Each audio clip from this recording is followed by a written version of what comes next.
Ça y est, je vous ai retrouvé. Je pense. Vous m'entendez? Oui, on va y arriver, paniquez pas, oui. Merci Romy. Je sais. C'est pas évident en tout cas, je voulais vous dire, c'est une première pour moi aussi. C'est pas du tout nos habitudes de fonctionner comme ça. Donc, à part quelques profs qui sont super opérationnels, les autres, c'est vraiment une grosse découverte. Donc, je suis désolée pour les rater. Là, pour le coup, c'est un problème de connexion de chez moi qui a fait que ça a sauté. Je suppose que j'ai pas assez de débit. Et on est plusieurs à faire du télétravail. Donc, voilà. Allez, on reprend. Donc, les facteurs cinétiques d'une réaction. Donc, comme je vous disais, j'aurais été en cours, j'aurais aimé que l'écran ne s'affiche pas pour que l'on puisse en discuter. Ça aurait été plus sympa. Là, c'est pas le cas. Donc, du coup, pas de suspense, on y va. Quels sont les facteurs qui vont influencer la vitesse d'une réaction? On commence par la concentration. Alors, qu'est-ce que c'est la concentration? La concentration, c'est le fait qu'on ait des espèces en solution qui soient en plus ou moins grande proportion par rapport au solvant.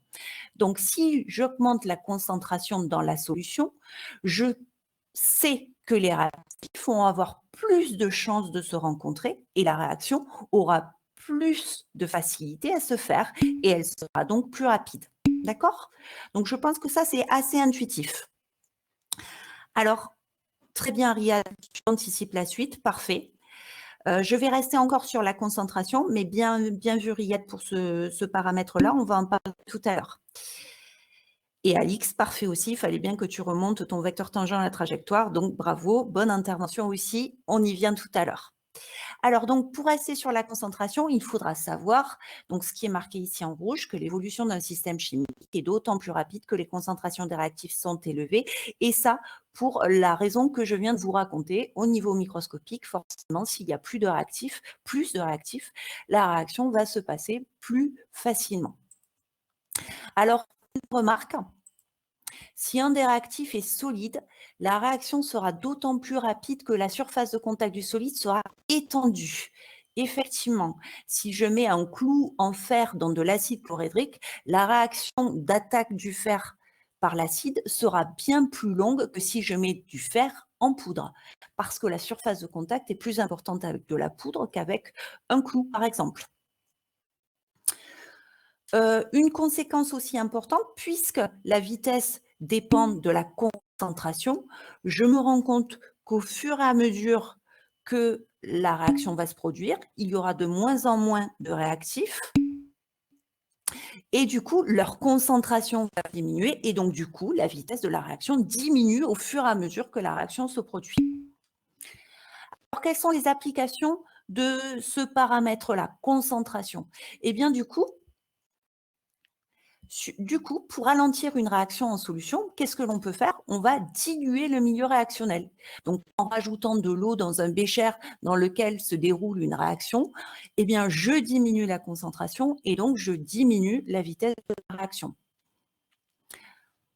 Donc, par exemple, cette technique est utilisée lorsqu'on fait un dosage d'un milieu réactionnel qui va évoluer au cours du temps. On va stopper la réaction en diluant la prise d'essai à l'eau froide. C'est-à-dire que je prélève une petite quantité, un petit volume du mélange réactionnel, je le plonge dans l'eau froide, je le mets avec de l'eau froide, donc je dilue et la réaction s'arrête ainsi. Pareil, une autre application, si vous brûlez par une projection d'acide d'une espèce chimique corrosive, eh bien, il va falloir laver à grande eau. Quel est l'intérêt de laver à grande eau? Ben, même chose, en lavant à grande eau, vous allez diluer votre espèce chimique dangereuse, vous allez diminuer sa concentration, la réaction du coup sera ralentie et vous allez donc forcément limiter les dégâts. Une autre application, une dernière application, l'eau de Javel que vous achetez dans le commerce sous forme de berlingot. Eh bien, vous l'achetez en berlingot, donc de manière très concentrée. Et lorsque vous allez lui mettre de l'eau, eh bien, vous allez pouvoir la conserver plus longtemps, puisque en rajoutant de l'eau, vous diminuez la concentration des différentes espèces chimiques qui composent l'eau de Javel et cette eau de Javel qui se décompose toute seule, d'accord? ClO- réagit avec ClO-, eh bien, si vous diminuez la concentration, cette réaction de décomposition de l'eau de Javel, eh bien, aura une vitesse plus faible et donc vous pourrez conserver le Javel plus longtemps. OK. Donc, j'espère que c'est compris. C'est vraiment quelque chose de très simple. Chaque année, ça passe très facilement cette partie-là du programme. Je vois qu'il n'y a pas de questions, donc je continue sur la température. Je crois que c'était Riyad qui avait parlé de température. Donc, effectivement, la température est aussi un facteur cinétique. Alors, pourquoi ? Essayons de voir ce qui se passe au niveau microscopique. C'est la même chose. Vous savez qu'au niveau microscopique, augmenter la température permet d'augmenter l'agitation thermique. Si vous augmentez l'agitation thermique, les molécules s'agitent en tous sens et se choquent souvent. Donc, elles se rencontrent. Si elles se rencontrent, qu'elles se choquent souvent, eh bien, la réaction a lieu. Donc, en diminuant la température, vous diminuez ces chocs et donc la réaction est limitée. Quelles sont les applications de ce facteur cinétique ? Eh bien, pareil, on a une réaction qui se produit, on peut l'arrêter d'un coup, brutalement, en la refroidissant. D'accord ? Donc, on va mettre dans des glaçons, par exemple. Cela permet de, on appelle ça dans l'industrie, réaliser une trempe. Et si on gèle complètement, effectivement, ça stoppe la réaction Chloé. Et d'ailleurs, c'est ce qui est utilisé dans les réfrigérateurs et les congélateurs.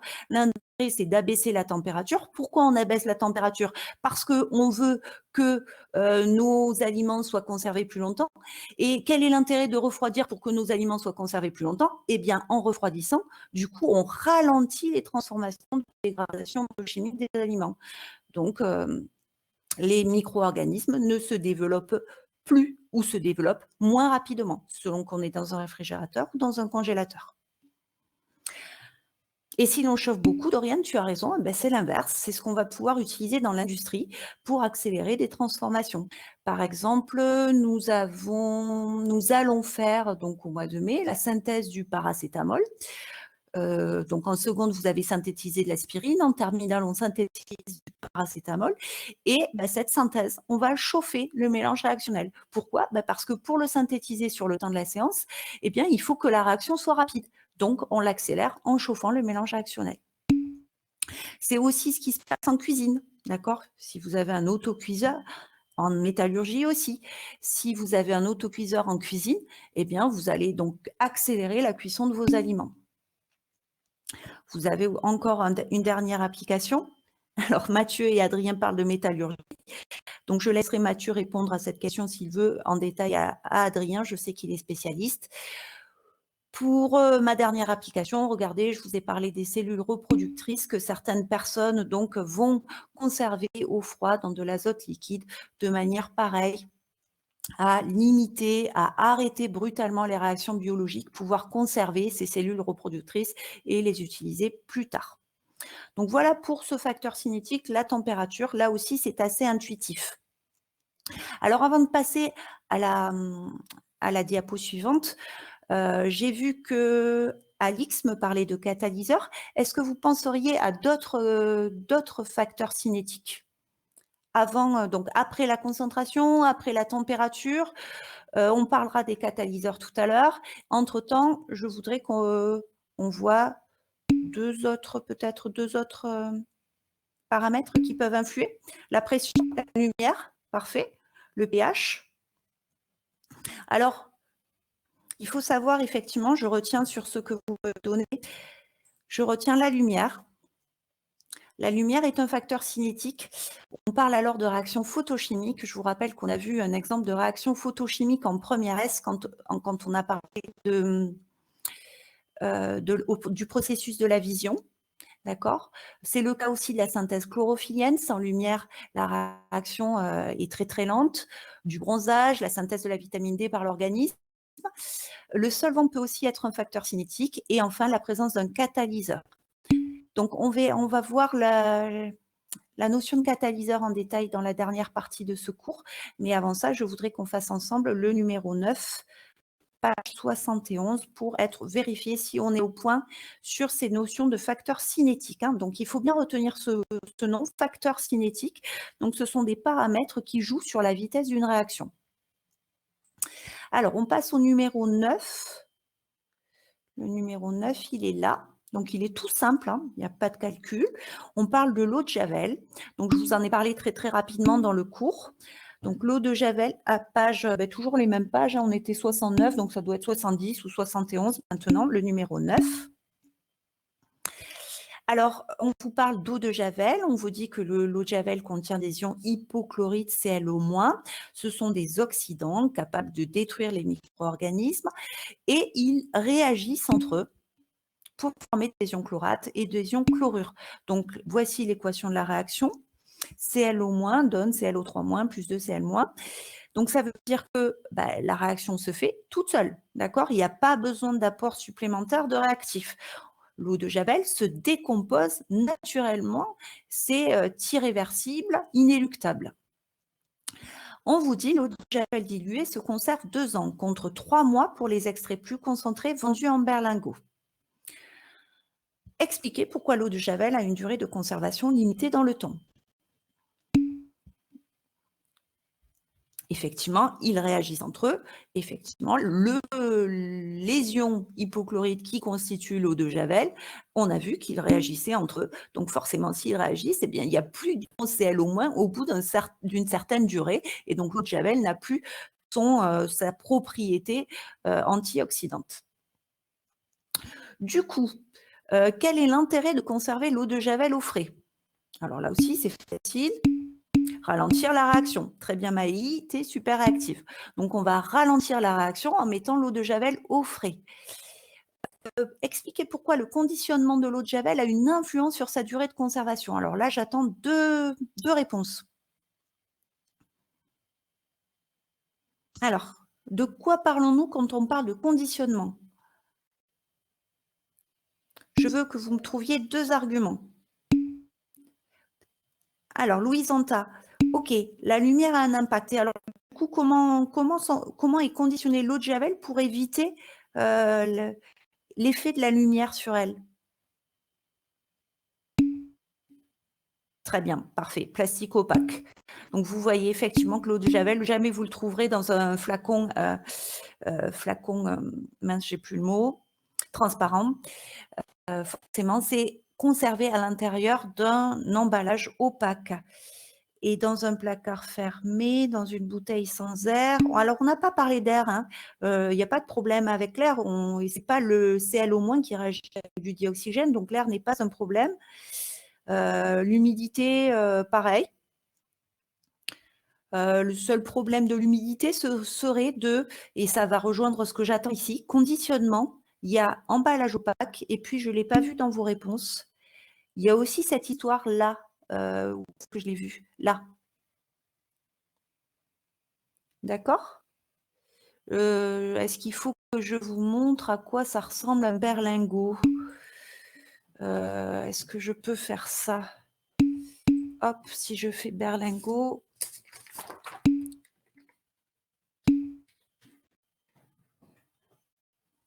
Ah ouais, ok. Donc, berlingot, pas celui-là. Berlingot, eau de Javel. Ok, je les ai. Donc, je ne fais pas de la pub pour cette marque-là, mais voilà à quoi ressemble un berlingot. D'accord? Donc, alors que je retrouve mon livre. Voilà, quel est du coup l'intérêt? J'ai pas de réponse. Donc, quel est l'intérêt du berlingot ou pas par rapport à ça? Qu'est-ce que vous en pensez? Là aussi, ça répond à la question. Quelle influence a le conditionnement sur sa durée de conservation? Ok. L'intérêt, voilà. Alors, qu'est-ce qui est mieux? Le berlingot est effectivement plus concentré. Et ça prend moins de place. Il y a effectivement un intérêt. Donc, pour l'acheter, on utilise moins d'emballage, c'est plus concentré, c'est plus compact. Le problème, c'est que puisque c'est trop concentré, d'accord, la vitesse de réaction ici sera plus grande puisque la concentration a un effet. D'accord? Donc, effectivement, ça se conserve moins longtemps, Mathias. Donc, pour ça, dès qu'on achète des berlingots, on a intérêt à le diluer pour optimiser la durée de conservation. Voilà. Donc, je crois qu'on a tout dit sur l'exo. Pareil, vous avez vu donc ce qu'on pouvait vous poser. Alors, on va plus loin. On va finir avec le petit quart d'heure qui me reste. On va finir sur cette notion de catalyseur. Donc, je crois que c'est Alix qui en a parlé et je pense qu'il nous en a parlé parce que peut-être vous l'avez vu en spé. Donc, c'est pas le cas de tout le monde. Vous n'êtes pas censé savoir encore ce que c'est que la catalyse. Donc, on va en parler ensemble. Donc, effectivement, un catalyseur est un facteur cinétique, et tu as raison, Riyad, un facteur cinétique accélère une réaction chimique. Alors, il faut en savoir un petit peu plus sur les catalyseurs. Donc, cette définition sera à connaître aussi. Un catalyseur est une substance qui augmente la vitesse d'une réaction chimique sans la modifier. C'est très important, sans modifier, attention, la réaction chimique, hein, que ce soit clair pour vous. Il est régénéré à la fin de celle-ci. C'est très important d'avoir en tête qu'un catalyseur ne réagit pas. Il est régénéré, c'est-à-dire s'il est solide, je le pèse avant, je le pèse après, je vais trouver la même masse. Il n'aura pas été consommé. Donc, on va voir quel est le mode d'action d'un catalyseur. Alors, effectivement, vous le voyez aussi en SVT, c'est très bien. Alors, on continue. Donc, cette notion à connaître par cœur. On continue lorsque le catalyseur et tous les réactifs sont dans la même phase. La catalyse est dite homogène, elle est hétérogène dans le cas contraire, elle est enzymatique si le catalyseur est une enzyme. Je ne vais pas en dire plus. Et je vais vous demander justement de trancher sur l'exemple que je vais vous présenter pour me dire si la catalyse que je vous présente est homogène, hétérogène ou enzymatique. D'accord? Donc pour l'instant, on retient que si le catalyseur et tous les réactifs sont dans la même phase, on a une catalyse homogène. Sinon, c'est hétérogène. Et si le catalyseur est une enzyme, c'est une catalyse enzymatique. Prenons un exemple. Pareil, c'est l'exemple que vous auriez fait en TP cette semaine. Prenons la décomposition, toujours pareil, du peroxyde d'hydrogène. Donc, peroxyde d'hydrogène, c'est de l'eau oxygénée en présence de catalyseur. Donc, l'eau oxygénée est une eau qui contient un peu plus d'oxygène. Du coup, elle a une formule qui est tout à fait cohérente avec son nom. Ce n'est pas H2O, mais H2O2 pour eau oxygénée. Et je vous ai mis ici la représentation de Lewis. Donc, c'est aussi un antiseptique, pardon, qui se dismute spontanément en produisant du dioxygène. J'aurais pu utiliser ce mot-là pour l'eau de Javel tout à l'heure. Se dismuter, c'est le fait de dire qu'elle se décompose naturellement. D'accord? Donc, elle se décompose, c'est-à-dire que l'eau oxygénée subit à la fois une oxydation et une réduction. Elle est à la fois oxydant d'un couple, réducteur d'un autre couple, et donc H2O réagit avec elle-même. Exactement comme la réaction d'autoprotolyse de l'eau dans le cas d'une réaction acido-basique. Donc, l'eau oxygénée est souvent, on vous dit, contenue dans un flacon en verre opaque. Voilà l'expérience que vous auriez faite. Vous auriez mis de l'eau oxygénée dans un tube à essai, vous auriez rajouté une solution de chlorure de fer 3. Dans un autre tube à essai, vous auriez mis de l'eau oxygénée, on aurait rajouté du platine. Alors, c'est moi qui aurais fait cette expérience parce que le platine étant très cher, on n'en a qu'un petit exemplaire en classe. Et puis, dans un troisième tube à essai, vous auriez mis de l'eau oxygénée avec du navet. D'accord? J'aurais amené un navet, vous auriez mis quelques morceaux de navet dans le tube à essai. Et vous auriez fait un quatrième tube qui était un témoin avec de l'eau oxygénée pure, sans ajout. Et voici les observations que vous auriez faites. Dans les 3 tubes à essai ici, vous auriez eu un dégagement gazeux, plus ou moins important, hein, mais vous auriez eu un dégagement gazeux. Ici, pas de dégagement gazeux puisque c'est le témoin. Rappelez-vous, on a dit que l'eau oxygénée se dismute spontanément en produisant du dioxygène. Donc, j'espère que tout le monde est d'accord que ce dégagement gazeux que l'on observe dans les 3 tubes à essai est le signe d'une production de dioxygène et donc le signe du fait que la réaction de dismutation, de décomposition de l'eau oxygénée se produit dans les 3 tubes. Je n'ai ajouté aucun réactif, j'ai juste ajouté des catalyseurs sous différentes formes. Donc, j'ai vu que ces catalyseurs, ici du chlorure de fer, ici du platine, ici du navet, permettaient d'accélérer la réaction de décomposition de l'eau oxygénée.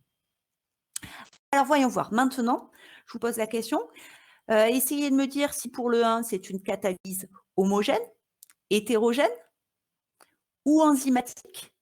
Même question pour le 2, même question pour le 3. Allez, je vous laisse 2 secondes pour essayer de répondre et on se met d'accord ensuite.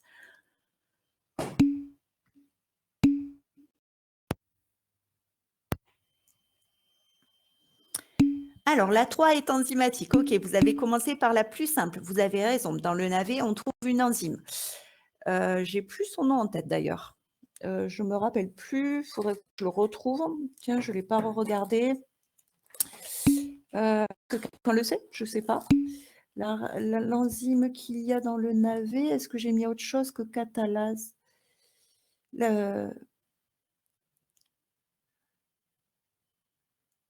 Non, je le vois pas là. Je le vois pas. OK. Alors, du coup, qu'est-ce qu'on a? Homogène pour le platine, hétérogène pour le fer 3. Alors, il vous manque, je ne vois pas comment on fait pour le savoir, tu as raison, Chloé. Il vous manque une petite info. Le chlorure de fer 3, je vais rajouter que c'est une solution. Et je rajoute que le platine est quoi?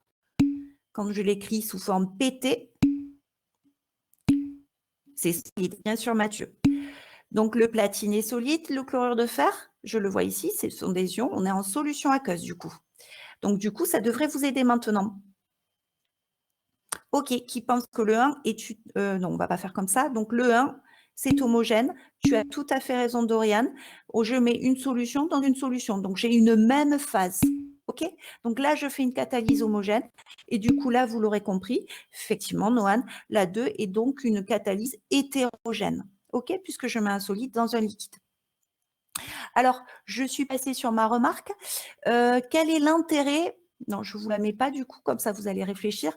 Quel est l'intérêt d'une catalyse homogène et quel est l'intérêt d'une catalyse hétérogène? Allez, je de voir si vous avez une petite réponse.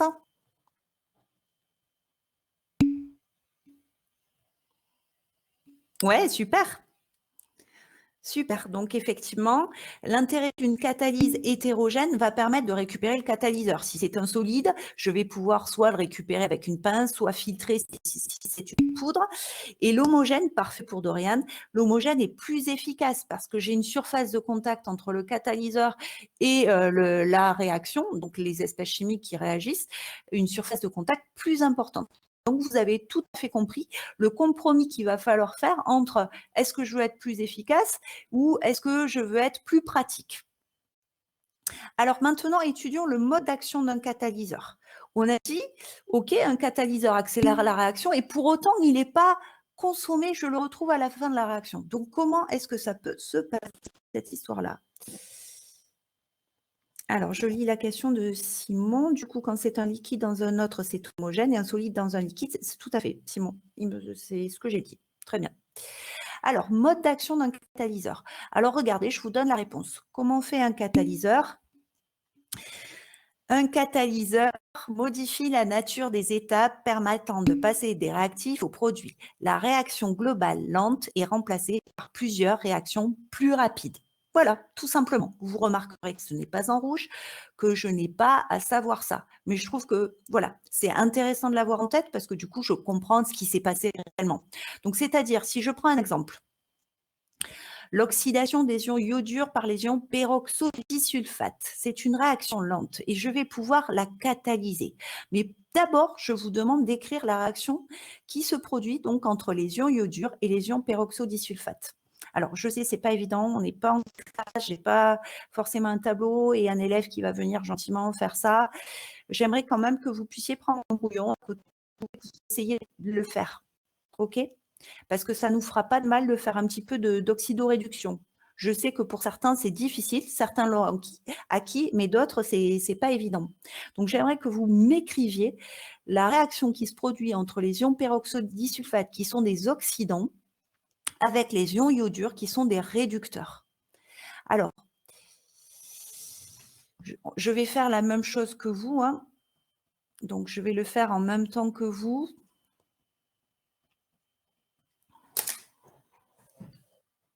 Alors, je le fais une fois, c'est juste pour que ce soit clair pour vous.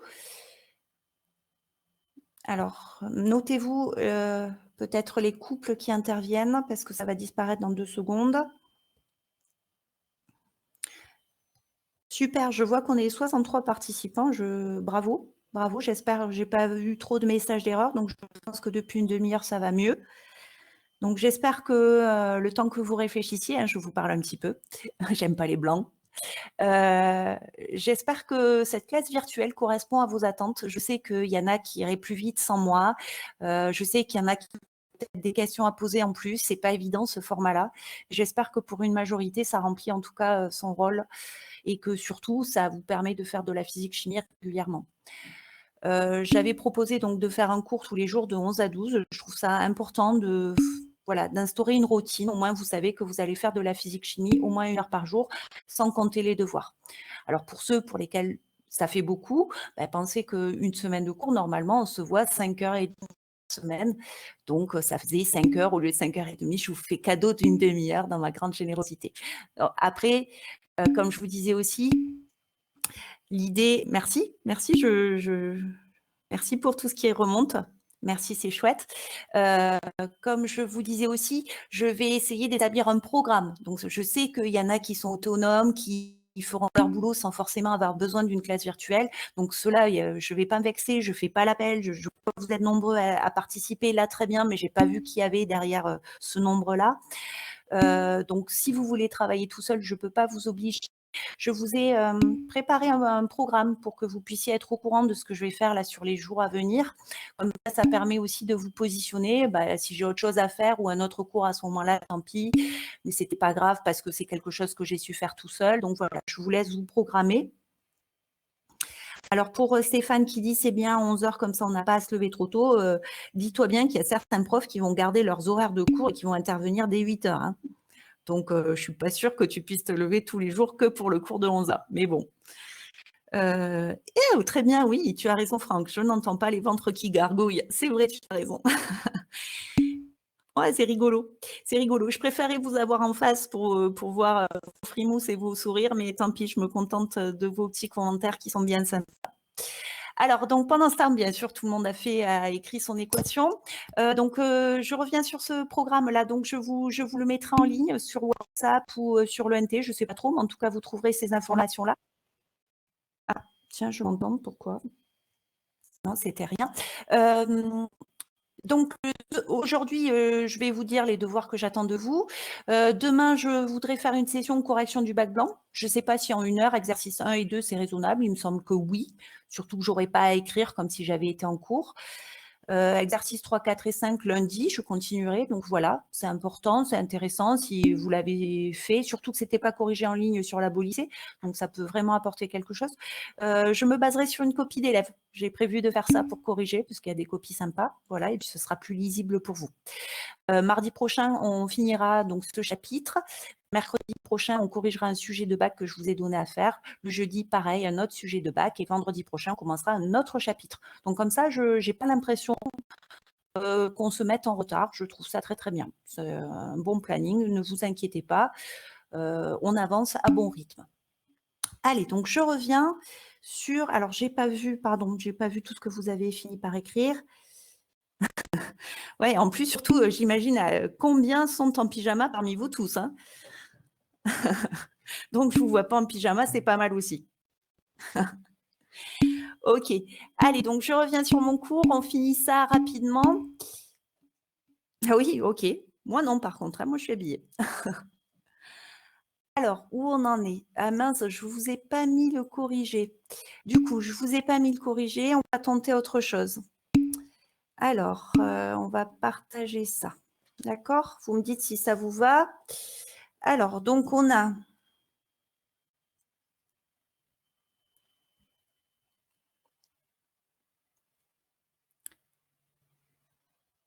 Oui, hop, hop. Alors, dommage, personne n'est là pour passer au tableau. Donc, vous vous rappelez, je souligne l'espèce qui est présente dans le milieu réactionnel et je l'écris toujours à gauche, du côté des réactifs. Et ensuite, je mets de l'autre côté SO4 de moins. Je n'ai pas besoin de faire une double flèche parce que je sais que SO8 de moins va se transformer en SO4 de moins. Et puis, on y va. Donc, ouais, merci Doriane.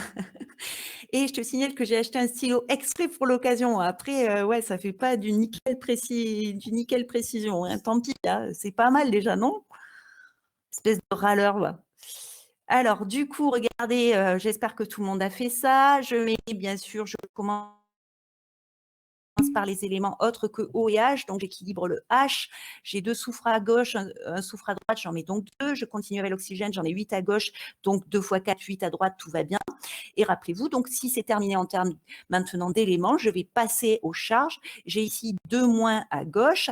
J'ai aussi 2 moins à droite, mais attention avec un 2 devant, donc il y a 4 moins. Pour équilibrer, je vais donc mettre 2 électrons.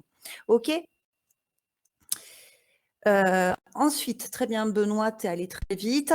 Le suivant, pareil, je vais l'écrire dans le sens, puisque j'avais aussi le couple I2, I-.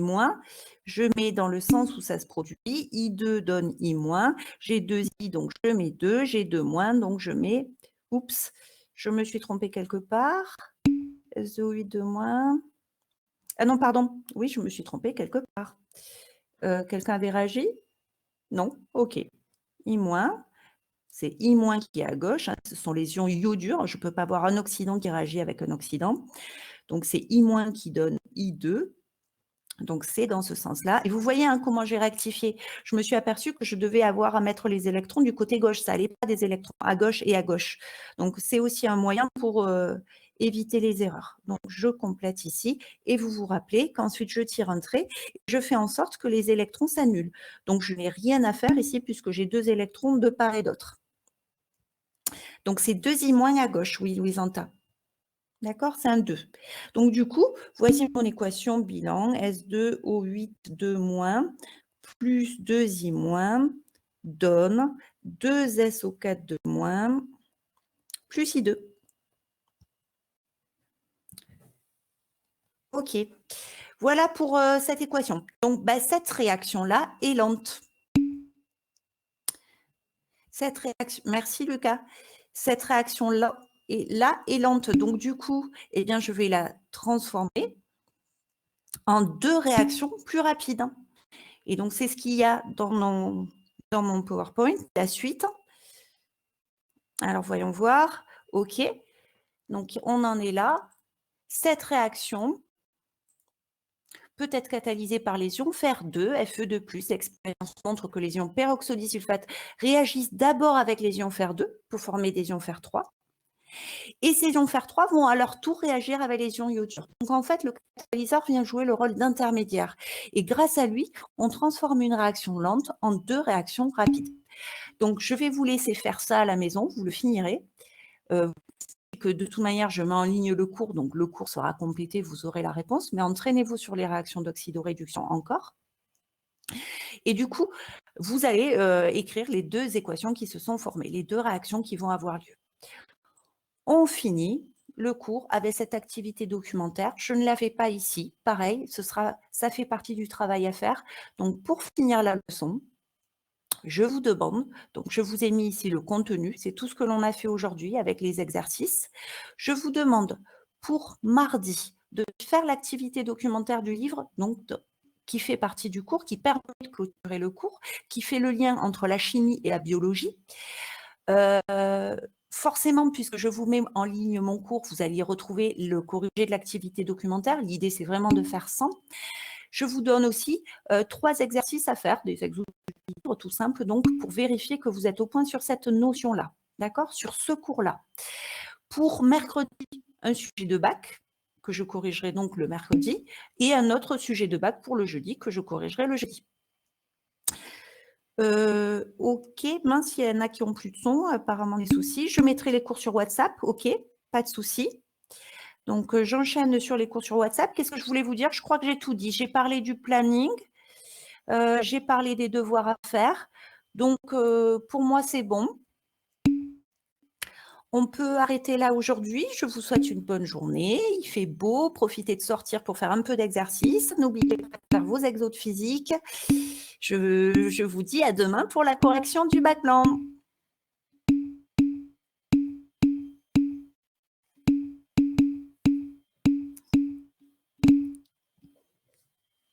Bon, merci à tous. Merci pour vos commentaires.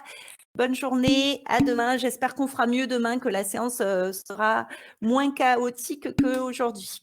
Bonne journée à tous.